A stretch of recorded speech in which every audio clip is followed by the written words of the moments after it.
News headlines around the globe, I should say. Presidential candidate of the People's Democratic Party, Atiku says he hopes to prioritize the restoration of national unity if elected president. He said it at an interactive session with the Nigerian Guild of Editors in Lagos. The former vice president also reflected on key objectives he will focus on if elected into office. The Rise correspondent Ni Oyelowo tells us more. While paying tributes to the Nigerian Guild of Editors, the PDP presidential candidate Atiku Abubakar emphasized on a private sector-driven economy with less government control as a channel for social infrastructural development. Basically, I intend to continue with the economic policies we embarked on between 1999 and 2007. Liberalize the economy, promote the private sector to create jobs and wealth in simple, straightforward terms. Is broad. Liberalizing the economy is broad. Empowering the private sector is broad. And of course, continuing with privatization. The unity of Nigeria seems paramount in view of current realities, one which the former vice president says need urgent attention. What plans to unify Nigeria? I have answered that question before. I try to remind our audience, of course, maybe perhaps 60% of our voters today were just being born when we first set up the first democratic government in 1999. In 1999, all the two major political parties had southern candidates. This is because when we rose from the Constitutional Conference of 1994, we all agreed that our next president must come from the south, irrespective of whichever party you belong to. Not only for yielding this platform to our candidate for him to share with you and give you some more insights as to how we, because it's a teamwork, intend, by the grace of God, to run our dear country, but also for all of the support you've been given to the development of democracy. For members of the Nigerian Guild of Editors, issues that affect the electorate should be given priority, devoid of political interest, especially with elections approaching. A major issue that featured prominently at our editors' workshops and town hall meetings with the theme, Media and the Task of Consolidated Nigerian Democracy, which we heard in the siege of political zones earlier this year, was the imperative of editors to thoroughly interrogate the democratic landscape. This includes the political actors, especially the candidates, vying for elected positions. Current interactions between the media and the political class seeks to enable the electorate to make informed choices regarding motives and intentions of those seeking public office in 2023. Ni Oyelowo, Arise News, Lagos. All right, Dr. Batu. Well, clearly a very well-attended event organized by the Nigerian Guild of Editors. Former Vice President Atiku Abubakar was in Lagos. He attended the Lagos Business School Forum. And apart from that, he was also at the Nigerian Guild of Editors Forum. Another opportunity for him to project his ideas. And he said quite a number of things at that event, some of which have been projected here. He talked about unity, reconciliation. And he said in that regard that as President Obasanjo did, his summer boss in 1999, he's going to form a government of national unity, whereby other political parties that are involved in this process, contestation, competition for power, will be included in the governance process. And I think that, well, in that regard, that's a good point, because after all the tension that we're witnessing in this season of transition, it's probably a good idea to ensure that there is a proper focus on reconciliation. He also talked about the devolution of powers, again referred to the Obasanjo administration. He talked about privatization, ensuring that the private sector leads the process and that ailing public enterprises are sold off to the private sector. So one strategic thing that came out of that interaction with editors is that former Vice President Atiku Abubakar is also preaching the message of continuity. Continuity in his own case of what the PDP did under President Olusegun Obasanjo, who was president of Nigeria between 1999 and 2007. And I find it instructive that President Obasanjo himself had been talking of late about devolution of powers. And that's the same line that Waziri Atiku Abubakar was echoing yesterday. He also talked about restructuring, that his first priority in office will be restructuring. Okay, we'd like to see that, because it's not the first time that politicians, political leaders, promise us restructuring as the first thing they will do when they get into office. When they get into office, they don't do any restructuring. So I think Atiku Abubakar has made some commitments, not just at the Lagos Business Forum session, but also at the meeting with the Guild of Editors, about some of these issues. He talked about fixing the infrastructure deficit in Nigeria. That also is something that we can note. He talked about resource control. People in the Niger Delta will be interested in how he goes about it. How exactly does he want to institutionalize resource control? Very short, very long on promises session, but very short in terms of details. I don't know whether the editors got a chance eventually to interrogate him further in terms of the concreteness of his proposals, which is the same thing we get to hear all the time. I'll fix infrastructure deficit. I will create jobs. I will do devolution of powers. We all know that. Anybody who follows the news closely can run for Nigerian president, because the sing-song is very well known now. Just tell the people you will do this, you will do this. Everybody is saying more or less the same things, without any concrete difference. However, one thing that should be noted also is that he addressed the issue of the crisis within the People's Democratic Party. And his basic response was that same old response, that it is a family affair and that it will be resolved in good time. Okay. I think it was the PDP that invented this idea of everything being a family affair.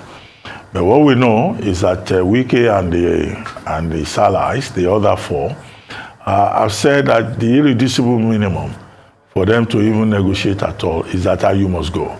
Ayu himself says he's not going anywhere till 2025. How that will be resolved, Waziri Atiku Abubakar could not state that yesterday. And then he also used the opportunity to take a jab at the president of Nigeria, the incumbent president, President Muhammadu Buhari, when he said that, look, with regard to security, yes, he will fix security, but he's not going to recruit his security chiefs from the north. That he will ensure equity, fairness, and balance. And I thought that was below the belt, because one of the major criticisms of the Buhari administration is that most of his security chiefs are taken from one particular part of the country, perhaps out of fear or insecurity. And he said he was not going to do that. So basically, an opportunity to present for him before a critical segment of society, the fourth realm of the estate, the major gatekeepers within the Nigerian media, his plans. I hope he realizes also that when you talk to editors, editors have the memory of elephants. They will file it away, and if he gets the chance to become president of Nigeria in 2023, he should be prepared to be reminded of all these details, because it's not like holding a rally where half of the people are not listening. Talking to the major gatekeepers of the Nigerian media, he can be sure that the people will listen, they will file it away, and they will ask him questions if he becomes president. So, I heard him speak yesterday to the Guild of Editors, and it was a good engagement. I would advise other candidates to engage with the Guild of Editors, and would advise them to come out for more engagements. It's really important because a lot of Nigerians need to hear their views and hear them even tell us the hows, which is really lacking. And one other thing that I would advise, the editors to do, it's not in my place to advise the editors anyway, is to sort of like have a barometer for all the presidential candidates and their promises. And check on that barometer 1 or 2 years afterwards. Because let's go straight to the facts. One of the candidates that are running for president today will finally emerge. We don't know that person. And they might have made promises while they were running for president.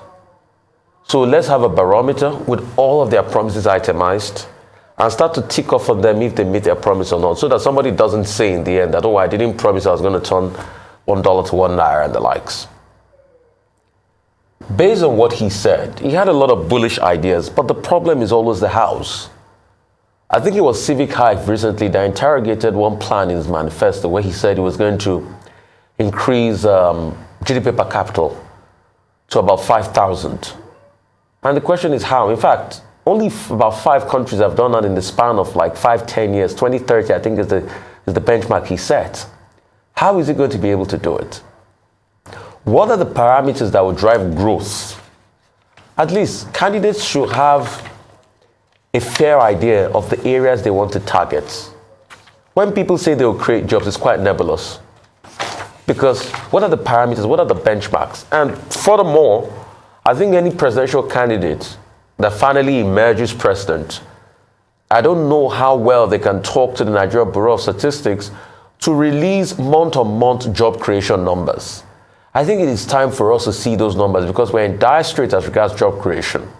In fact, we've not had MBS numbers on the unemployment situation in the country. The last we heard, Q2 2020, was about 33%. A lot of people argue it will have increased more than that. So because we need data as a guide to be able to guide us on what we're doing.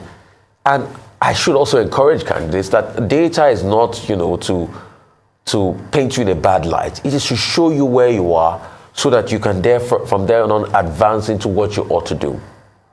So good engagements, but I didn't hear too much. And this is another thing that I want to bring to the fore. I've not heard too much as regards the foreign image of Nigeria, the foreign policies of Nigeria and the engagements thus far from the candidates. What is going to be the foreign outlook of Nigeria? Because Nigeria doesn't play in isolation, it plays in cahoot with other nations of the world. And Nigeria definitely, at some point, used to play a major role. We all remember how the Nigerian government stood tall against apartheid, raising money, even standing against the British interests of British Petroleum then. And when I always tell that story, I remember the glowing days of the foreign minister then, Adefope, Major General Henry Adefope, who's my kingsman, who I'm always proud of. And when you look at it across the years, it just looks as though the outlook has plummeted for Nigeria on the international scene. Probably except, the time of Olusegun Obasanjo, we've not really had that big push, that big figure on the international scene. That person that had that soft power, that dash of diplomacy leading the way, because we're indeed a big country and that's where we ought to play. We want to be in the grand scheme of conversation. So which of those leaders will be able to tackle all of this? These are the conversations we must have. But I'm happy he's come out for the conversations. We're having them. More candidates should meet the Guild of Editors. And I beg, please, the candidates that have not released their manifesto, please release your manifesto. It has to be said. And attend debates, attend engagements, not only the one organized by you, by the other one. Not every engagement is an open confrontation or an invitation to hostility. No, we just want a better country. And Nigeria is the best kept secret, and indeed it will do well. Moving on to the next story, the presidential candidate of the All Progressive Congress, Bola Tinubu, is assuring the Christian community that he has no plan to Islamize Nigeria if elected president in 2023. Tinubu gave the assurance at a dialogue with the Christian Association of Nigeria, CAN, in Abuja. Arise correspondent Chinasa Samuel reports. Gathered here are religious leaders under the auspices of the Christian Association of Nigeria.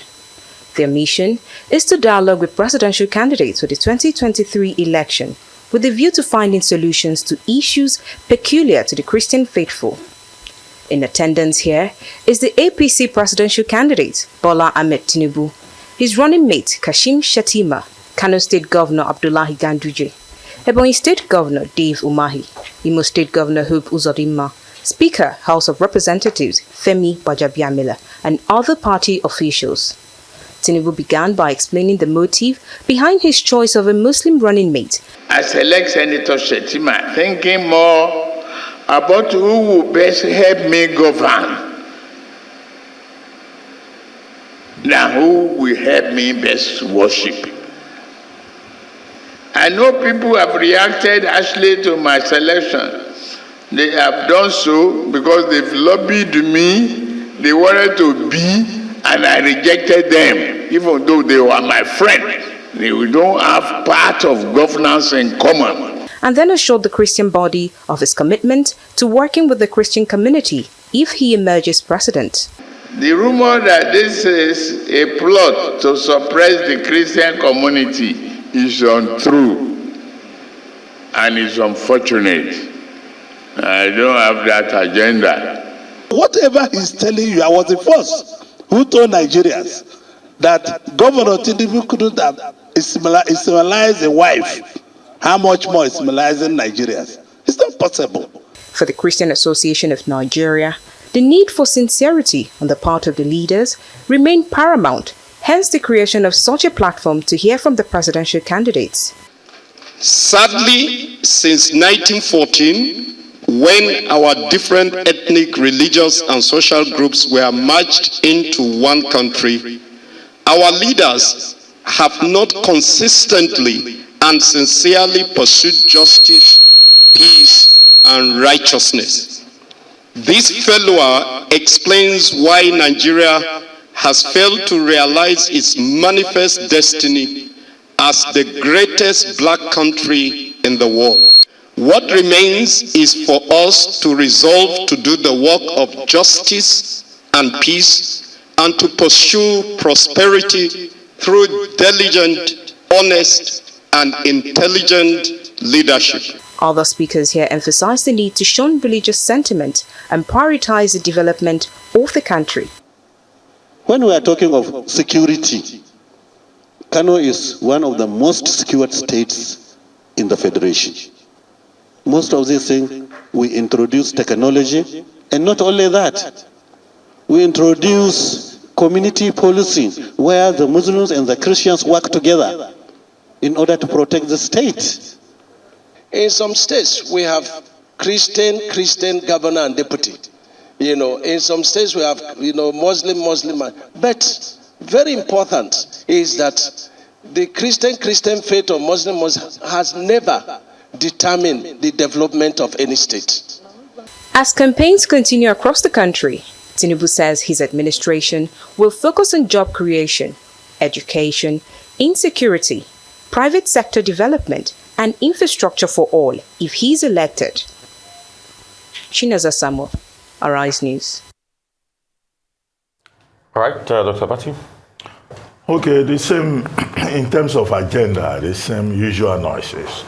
Asiwaju Bola Ahmed Tinubu of the APC says he will deal with job creation, he will adopt a more proactive approach to security, employ more people, he would promote privatization.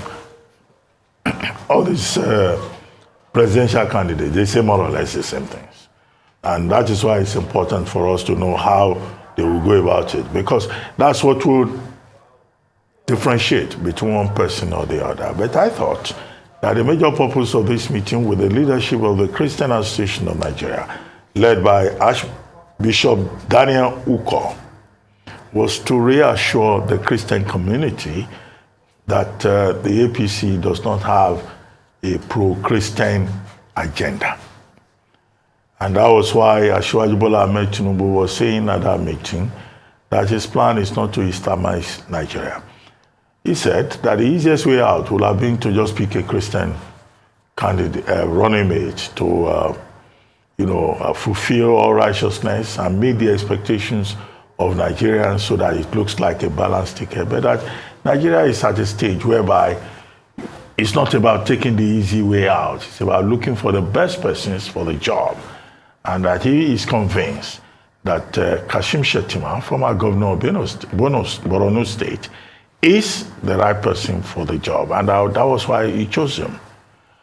And that out of all the people going against him, accusing him of running a Muslim ticket, that these were persons who were interested in becoming his running mate. And because he disappointed them, now they are criticizing him. So it's Asiwaju Bola Ahmed Tinubu, for example, accusing Babachi Lawal, former secretary to the government of the Federation, of sour grapes.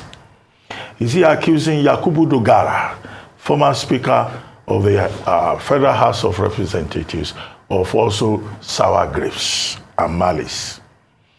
Another person that I'm aware of that criticized very strongly the Muslim ticket is Bishop Matthew Hassan Kuka.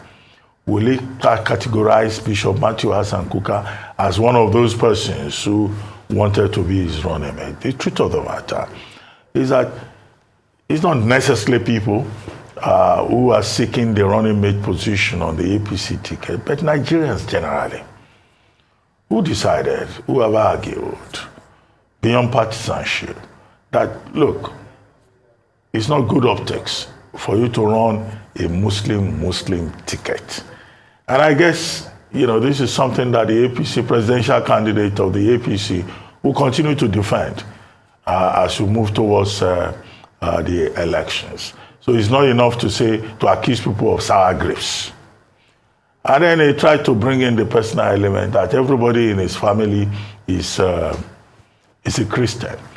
And that if he had been unable to Islamize his own family, how will he come and Islamize Nigeria, where his family is just a small unit? It's not the comparison is not the same. So I don't see how he's jumping from his own private space to the larger space. But he made a point that people should not worry about who his vice president is. He has chosen Kashim Shettima because he thinks it will help him. But he then asked the question.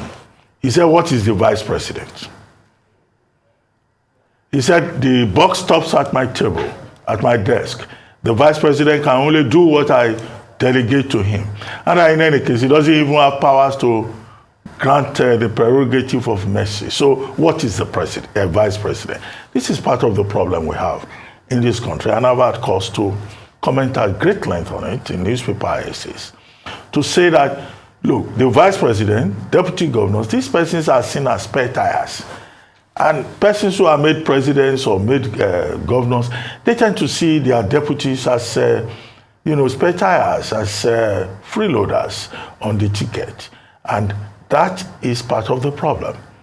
The vice president's position in Nigeria is a creation of the Constitution.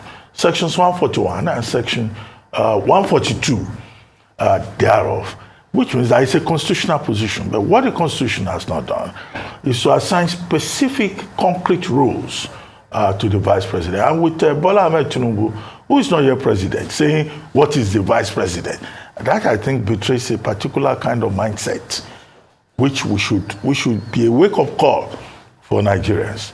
So if he gets there, he has already told us that the buck stops at my desk. If I like, whatever I delegate to the VP is what he can do. So I find that self-contradictory, because on one hand, he says he chose the running mate because it will help him. On the other hand, he's asking, what is the vice president? Well, I hope that we don't have that kind of problem just in case he wins. However, the other thing to emphasize is the 11-point demand by the Christian Association of Nigeria. The Christian Association of Nigeria did not just have a meeting with him. They had specific demands. They are asking, for example, of political neutrality, of complete neutrality of the Nigerian government in the view of Section 10 of the Constitution, which says that Nigeria shall not adopt a state religion. They're asking for restructuring. They're asking for a decentralized police authority.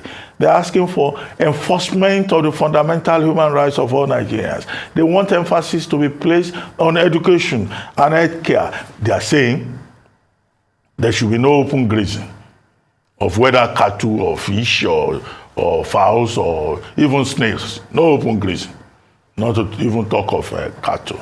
And they're asking for local control of rivers, waters. So you see the Christian Association of Nigeria responding and presenting before the APC presidential candidate some of those divisive issues that we are about to deal with under the Buhari administration. Well, again, very good opportunity to sell himself to the Christian Association of Nigeria and to make promises to Nigerians. We're likely to get more of this, but as I've always said, the taste of the pudding is in the eating. Whoever emerges president, we'll all be here. They should be reminded that we're taking notes.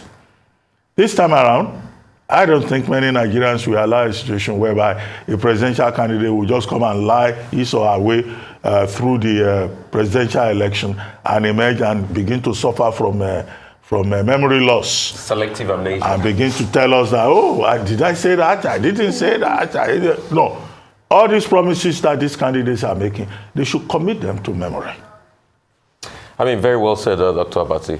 Good one on Bola Tinubu. Like I said yesterday, he's a smart politician. Give it to him. I mean, I wouldn't be doing anything, without saying that. He's a smart politician. He's there for over 30 years.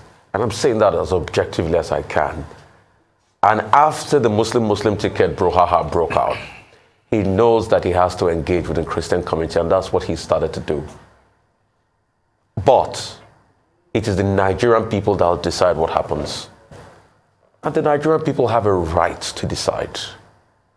In a country where there's so much religious polarities, and I must repeat, that was started by the politicians. Politicians have been able to successfully weaponize many things in this country. Religion, tribe, and poverty. And with those three things, they've been able to shut down your capacity to make a choice. I was talking to somebody this morning and I said, you know what poverty does? Poverty denies you of your capacity to make a choice. Poverty is not necessarily about not having money. It's the denial of choice that happens to you when you don't have money. Take, for instance, you want to eat egg, but you don't have the money to buy it. If it continues for a week or a month or years that you don't have the money to buy that egg you choose to eat, then what happens? You start to believe that you can take anything but egg. But when somebody gives you that egg, then you will do anything for them. And that's what weaponization of religion, poverty, and tribe has done. Just like tribe, you feel if somebody is not from my tribe, then they score nothing. Or if somebody is not from my religion. And that's the damage they have done over the years. So him going out there to reassure the Christian community, it remains to be seen what will be the reaction of the people. And they also will put out demands. We have a lot of touchy issue in this country. Should we go back to the Sokoto issue? Should we go back to all sorts of things that have happened in this country? Should we even go back to the North and South divide with this Ruga conversation and the water bill and many things like that the Christian Association of Nigeria has put forward? Should we go back to all the killings that have happened in this country? But it remains to be seen. But like a politician, good politician that he is, he's extending and he's reaching out to the Christian community. But the Nigerian people will make that decision, and we'll see it when they make it in 2023.